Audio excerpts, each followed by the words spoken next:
বিরতির পর স্বাগত। কলকাতার গার্ডেন রিচে ফের বহুতল ভেঙে মৃত্যু হয়েছে দুজনের, এমনটাই এই মুহূর্তে খবর উঠে আসছে পশ্চিমবঙ্গ থেকে। কোথাও দেখা যাচ্ছে ব্রিজ ভাঙছে, আবার কোথাও দেখা যাচ্ছে বহুতল বিল্ডিং ভেঙে পড়ছে। তবে কলকাতাতেই কেনই বা এই ধরনের ঘটনা বারবার হচ্ছে, তাই কিন্তু এবার প্রশ্ন করছে রাজনৈতিক মহল।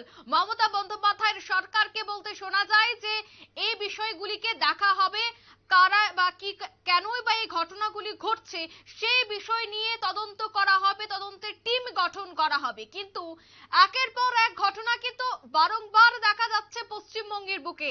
আবারও উঠে এলো কলকাতার গার্ডেন রিচ, যেখানে বহুতল বিল্ডিং ভেঙে মর্মান্তিক দুর্ঘটনার কবলে পড়তে হয়েছে অনেককেই। একাধিক মানুষ বর্তমানে হাসপাতালে চিকিৎসাধীন। ঘটনাস্থলে ইতিমধ্যেই রয়েছেন মন্ত্রী থেকে শুরু করে মেয়র, প্রত্যেকেই উপস্থিত হয়েছেন। কিন্তু কি কারণে কলকাতার বুকে প্রতিনিয়ত এই ধরনের ঘটনা, ঠিক এই অভিযোগ কিন্তু করছে এবার বিরোধীরা। সে বিষয়ে মমতা বন্দ্যোপাধ্যায় কি বলছেন, ওনার কি প্রতিক্রিয়া শোনাবো। বেআইনি যে কাজের জন্য এই ঘটনা ঘটেছে, অ্যাকশন নেওয়ার জন্য এই কথাগুলো আমি বলে গেলাম। আমি একটু এখান থেকে হসপিটালে যাব, কারণ পরিজনরা হসপিটালে আছে, তাদের সাথে কি দেখা করবো।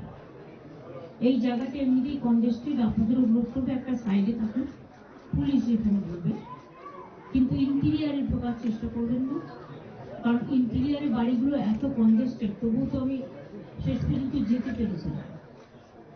কাজে আবার একটা কিছু ঘটনা ঘটবে আমরা চাই, আপনাদের কোঅপারেশন চাইছি।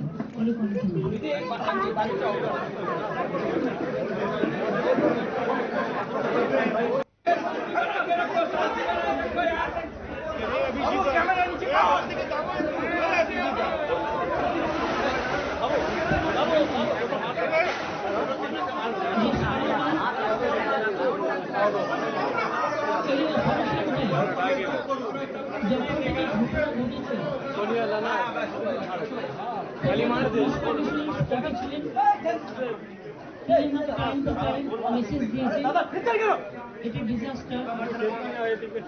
মেয়র নিজে স্পটে ছিলেন, তিনি আমাকে মেসেজ দিয়েছেন। সুজিত বোস আমাদের ফায়ার ব্রিগেড মিনিস্টার, তারাও সারা রাত এখানে ছিলেন। আপনারা জানেন এগুলো খুব কনজেস্টেড এরিয়া, আর এটা আজকে তৈরি হয়েছে টাউন এরিয়াগুলো। বছর ধরে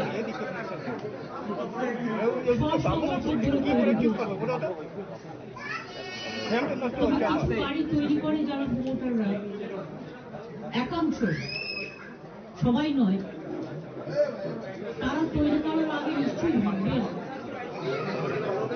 তার আশেপাশে যে গরিব মানুষগুলো আছে তাদের যাতে কোনো ক্ষতি না হয়।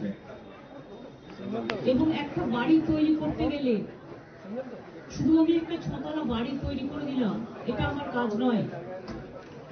বাড়িটা যাতে মজবুত হয় এবং আইনত সেটা স্বীকৃতি কিনা, অফিসিয়াল পারমিশন পেয়েছে কিনা, সেটার ওপরও নির্ভর করে। আমি মেয়রকে জিজ্ঞেস করছিলাম যেটা অফিসিয়াল পারমিশন দিয়েছে কিনা, ওদেরও নয়। এগুলো সমস্ত বেআইনি কিছু কিছু হয়। আলটিমেটলি আমি যা খবর পেয়েছি,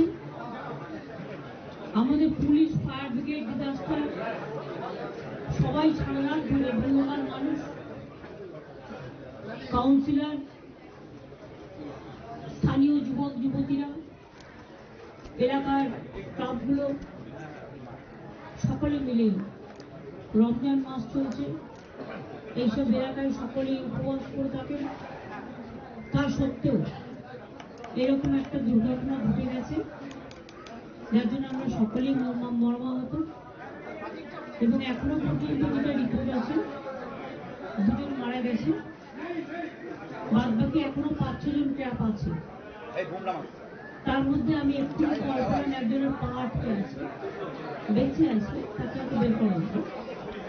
এরকম ভেতরে ঢুকতে একটু টাইম লাগছিল, তো এখন মোটামুটি তারা ভেতরে ঢুকে গেছে। রেস্কিউ অপারেশনটা যত তাড়াতাড়ি হবে তত এবং তাদের পরিবার পরিজনরা হসপিটালে আছে। এখানে হেলথ ডিপার্টমেন্ট থেকে শুরু করে, ডিজাস্টার ডিপার্টমেন্ট থেকে শুরু করে, ফায়ার ব্রিগেড ডিপার্টমেন্ট থেকে শুরু করে, কর্পোরেশন ডিপার্টমেন্টের সকলেই আছে, স্থানীয় মানুষরাও আছে। আমি শোকসন্তপ্ত পরিবারের কাছে দুঃখ প্রকাশ করছি এই ধরনের ঘটনা ঘটার জন্য। ইনলিগাল যে কাজগুলো কেউ যদি করে থাকে তার বিরুদ্ধে অফিসিয়াল অ্যাকশন নেওয়ার জন্য আমি প্রশাসনের কাছে অনুরোধ করব। আর যে পরিবারগুলো আজকে অসহায় হয়ে গেছে তাদের পাশে তো সরকার দাঁড়াবে, এবং ডিজাস্টারে সরকার অলওয়েজ হেল্প করতে পারে, অফিসাররা করে দেবেন। এবং যাদের বাড়িঘরগুলো ভেঙেছে গরিব লোক, তাদের বাড়িঘরগুলো অফিসারদের আমি বলবো দেখে নিতে। কমিশনার আছে, কমিশনার এটা দেখে নেবেন। তাদের পরিবারগুলো, প্লাস যারা ইনজিওর্ড রয়েছে তাদের পরিবারগুলো। আপনারা শুনলেন মমতা বন্দ্যোপাধ্যায়ের বক্তব্য। সেই বিষয়টা নিয়ে আমি আরো বিস্তারিত জানবো। টেলিফোন লাইনে রয়েছে বিশিষ্ট সাংবাদিক অঞ্জন শুকুল। অঞ্জন বাবু, প্রতিনিয়ত এই ধরনের ঘটনা দেখা যাচ্ছে পশ্চিমবঙ্গে, আবারও একটি বহুতল বিল্ডিং ভেঙে পড়ার ঘটনা উঠে এসেছে। কি বলবে, কার গাফিলতি? সরকার কেন এই বিষয়গুলি গুরুত্ব সহকারে দেখছে না? দেখো, গার্ডেন রিচে নির্মীয়মান বহুতল ভেঙে মৃত্যু, উদ্ধার কাজে এনডিআরএফ এবং দমকল। ধ্বংসস্তূপে এখনো আটকে রয়েছে 4 জন বলে সূত্র মারফত জানা গেছে। বহুতল ভেঙে 2 জনের মৃত্যু। ঘটনাস্থলে পৌঁছেছে কলকাতার মেয়র ফিরহাদ হাকিম, দমকল মন্ত্রী সুজিত বসু। সরু গলির মধ্যে কিভাবে 5 তলা বিল্ডিং নির্মাণ হলো ভেবে উঠতে পারছেন না স্বয়ং মেয়র। কলকাতার মেয়র ফিরহাদ হাকিম বলেন, বেআইনি নির্মাণ কোনো মতেই বরদাস্ত করা হবে না, দোষীদের বিরুদ্ধে কঠোর ব্যবস্থা নেওয়া হবে। গার্ডেন রিচের দুর্ঘটনাস্থলে পৌঁছেছেন মুখ্যমন্ত্রী মমতা বন্দ্যোপাধ্যায়। তিনি জানান, ঘটনার ব্যাপারে রাত থেকে তিনি খোঁজ রাখছিলেন। আজ সকালে তিনি ঘটনাস্থলে যান, স্থানীয় বাসিন্দাদের সাথে কথা বলেন। স্থানীয়রা মুখ্যমন্ত্রীকে কাছে পেয়ে ক্ষোভ উঠলেন। তারা বলেন যে দীর্ঘদিন ধরে বিভিন্ন জায়গায় বেআইনিভাবে এইরকম গৃহ নির্মাণ হচ্ছে। এই কথা মানলেন স্বয়ং মমতা বন্দ্যোপাধ্যায়। এখন প্রশ্ন, বেআইনি নির্মাণ জানলেও কেন ব্যবস্থা নেওয়া হয়নি এতদিন? মানুষের প্রাণ গেলে কি হুঁশ ফেরে প্রশাসনের? পুরসভার অভিযোগের ভিত্তিতে গ্রেপ্তার হয়েছে মাত্র 1 জন। গার্ডেন রিচে ঘটনাস্থলে পৌঁছেছে এসএসকেএমের 4 চিকিৎসকের প্রতিনিধি দল। যারা আহত হয়েছেন তাদের পুরোদমে চিকিৎসা চলছে। মৃতদের পরিবারকে 5 লক্ষ টাকা করে ক্ষতিপূরণ দেওয়া হবে বলে ঘোষণা করেছেন কলকাতার মেয়র ফিরহাদ হাকিম। দুর্ঘটনার স্থল থেকে এসএসকেএমে হাসপাতালে গিয়েছেন মমতা বন্দ্যোপাধ্যায়। আহত ব্যক্তিদের সাথে তিনি কথা বললেন এবং তারা যাতে সম্পূর্ণভাবে চিকিৎসা পায় তা তিনি দেখবেন বলে স্থানীয়দের আশ্বস্ত করেছেন। অন্যদিকে বিজেপি নেতা তথা কলকাতা পৌরসভার বিরোধী দলনেতা সজল ঘোষের বক্তব্য, টাকা দিয়ে এই সমস্ত বেআইনি নির্মাণ করা হয়েছে। এর প্রকারান্তরে দায়ী হচ্ছে তৃণমূল কংগ্রেস। এই তৃণমূল কংগ্রেসের যারা মেম্বার আছে, আর তারা টাকা পয়সা দিয়ে বিভিন্ন রকম ভাবে এই সমস্ত গৃহ নির্মাণ গুলো তৈরি করতে সাহায্য করেছে, যার জন্যই মাঝে মধ্যেই এই দুর্ঘটনা ঘটছে। এর তদন্ত হওয়া উচিত এবং যারা যারা বেআইনি কাজের সাথে যুক্ত তাদের বিরুদ্ধে আইনত ব্যবস্থা নেওয়ার জন্য বিরোধী দলনেতার পক্ষ থেকে আবেদন করা হয়েছে। একদমই ধন্যবাদ অঞ্জন শুকুল বাবু। মূলত ইতিমধ্যেই প্রমোটারকে গ্রেফতার করা হয়েছে এবং কারাই এই নির্মাণ কাজে যুক্ত ছিল তাদেরকেও ইতিমধ্যেই পুলিশ গ্রেফতার করবে বলে জানা যাচ্ছে এবং ক্ষতিপূরণের আশ্বাস প্রদান করেছেন মেয়র ফিরহাদ হাকিম। তিনি কি বলছেন শোনাবো।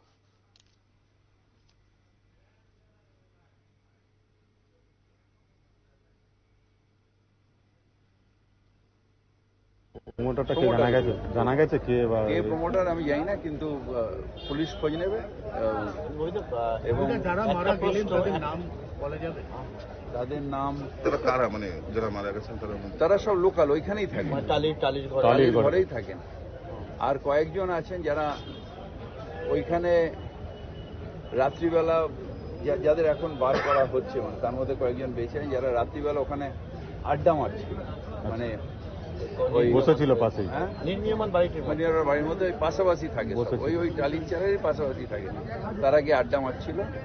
আর যারা এখনো পর্যন্ত ইনজোর্ড হয়েছে, মারা গেছে, সব ওই পাশাপাশি টালির চাল যেখানে পড়ে গেছে। 22 জন ক্র্যাশ হয়েছে বললেন। 22 না, কত হয়েছে? 21। তার মধ্যে 13 জন ইতিমধ্যে আপনারা রেস্কিউ করেছেন। না না না না না, এখনো কত আছে রেস্কিউ করে ওরম বলা যায় না। আমরা একটা করে ডেব্রিজ তুলে কি আছে দেখতে হবে। আমি সবাই তার মধ্যে 10-12 জন যারা আছে রেস্কিউড হয়ে গেছে না, এখন ম্যাক্সিমাম আছে কিনা জানি না। তো একটা ডেব্রিজ, অত বড় একটা বাড়ি ভেঙে পড়েছে। দাদা না না না, এখনো পর্যন্ত 21 জনকে উদ্ধার করা হয়েছে। বলছি দাদা, এই 13 জনকে উদ্ধার করা হয়েছে। তাহলে এখনো শোনেন, আমি আবার ক্লিয়ার করি। 13 জনকে উদ্ধার করা হয়েছে, তার মধ্যে 7 জন এখানে আছে, একজন SSKM এ আছে, বাদবাকি যারা আছে তাদের ফার্স্ট এড দিয়ে ছেড়ে দেওয়া হয়েছে SSKM থেকে। 2 জন মারা গেছে। আর 2 জন মারা গেছে যারা এখানেই আছে। সামনে কতজনের এখনো ওই ডেপ্রেসের তলায় থাকার সম্ভাবনা রয়েছে? এটা কি করে বলবো? ওটা তো এটা তোমাকেও যদি পাঠিয়ে দিই, তুমিও ওই যে একটা ক্যামেরা দিয়েও খুঁজে পাবে না। ভাই দা, একটা কথা, এটা কি পুরসভা কি দায় এড়িয়ে যেতে পারে? এইভাবে ইল্লিগাল বাড়ি তৈরি হচ্ছে একটার পর একটা, সেগুলো ভেঙে একটার পড়ছে। পর একটা বাড়ি না, এটা একটা হয়েছে নিশ্চিতভাবে। পৌরসভায় যেটা আমরা অফিসিয়ালি অ্যাকশন নেব এবং আইন অনুযায়ী যা যা ব্যবস্থা করা সেগুলো আমরা করব। কাউন্সিলরের নজরে আনা থাকাও তো। না না না, কাউন্সিলর কোন বাড়িটা প্ল্যানে হচ্ছে, কোন বাড়িটা আনপ্ল্যানে হচ্ছে, এটা কাউন্সিলরের দেখার কাজ না, এটা আধিকারিকদের দেখার কাজ। সেটার অভাব ছিল, সেটা নিশ্চিতভাবে অভাব ছিল। আধিকারিক। নাহলে এটা হচ্ছে কি করে? তার নোটিশ হলো না কেন, থানায় ডায়েরি হলো না কেন? সুতরাং এটা আমরা দেখব, কিন্তু এখন আমাদের হচ্ছে যে মানুষকে যতটা সম্ভব যারা রয়েছে তাদের বাঁচানো এবং তাদের উদ্ধার করা এবং তাদের সুস্থতা করে সুস্থ করে দেওয়া। পরের প্ল্যানটা কি? কারণ পাশে আজার মোল্লা বাগানে ভয়াবহ দুর্ঘটনা, একটু নামা। একটা নিরীহমান 4তলা বাড়ি ভেঙে পড়েছে। আমি মালদার থেকে ফেরার পরে রাত 12টায় খবর পেয়ে এখানে এসেছি। তারপরে আমাদের দমকল মন্ত্রী সুজিত বসু 12:30টার মধ্যে পৌঁছে, আমরা সারা রাত্রি ছিলাম। রেস্কিউ অপারেশন চলছে, এখনো চলছে।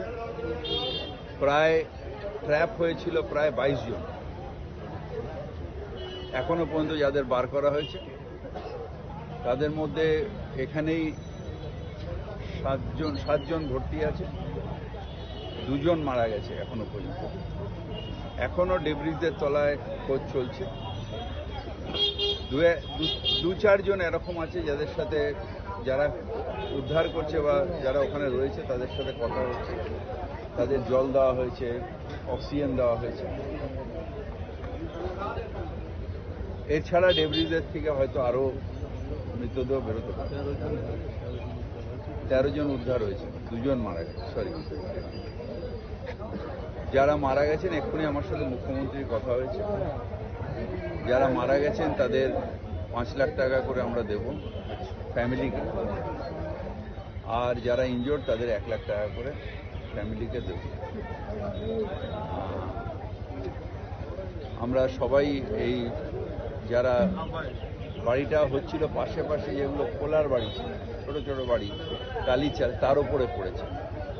ভিকটিম যারা, তারা একেবারে গরিব মানুষ। আমি পুলিশকে বলেছি যে প্রমোটার তাকে ইমিডিয়েট অ্যারেস্ট করতে, আর আইনত যা ব্যবস্থা হবার নিশ্চিতভাবে হবে। কিন্তু কোনো টাকা, কোনো আইন দিয়ে যাদের হারালাম তাদের আর পাবো না। সুতরাং তাদের পরিবারের পাশে আমরা আছি। এবং আপনারা শুনলেন মেয়র ফিরাদ হাকিমের বক্তব্য। রাত প্রায় 12টা নাগাদ এই দুর্ঘটনা ঘটে। আচমকায় নির্মীয়মান একটি 5তলা বিল্ডিং ভেঙে পড়ে। জানা গেছে যে এই নির্মীয়মান ভবনটি একাধিক ঝুপড়ি বাড়ির উপর ভেঙে পড়ে আচমকায়। স্বাভাবিকভাবে আতঙ্ক বেড়েছে। হতাহতের সংখ্যা নিয়ে শেষ খবর পাওয়া পর্যন্ত এই বিপর্যয়ের কারণে জখম বহু মানুষ উদ্ধার করা হয়েছে 13 জনকে, এমনটাই কিন্তু জানাচ্ছেন মেয়র ফিরাদ হাকিম। নিয়ে নিচ্ছে ছোট্ট একটি বিজ্ঞাপন বিরতি, সঙ্গে থাকুন।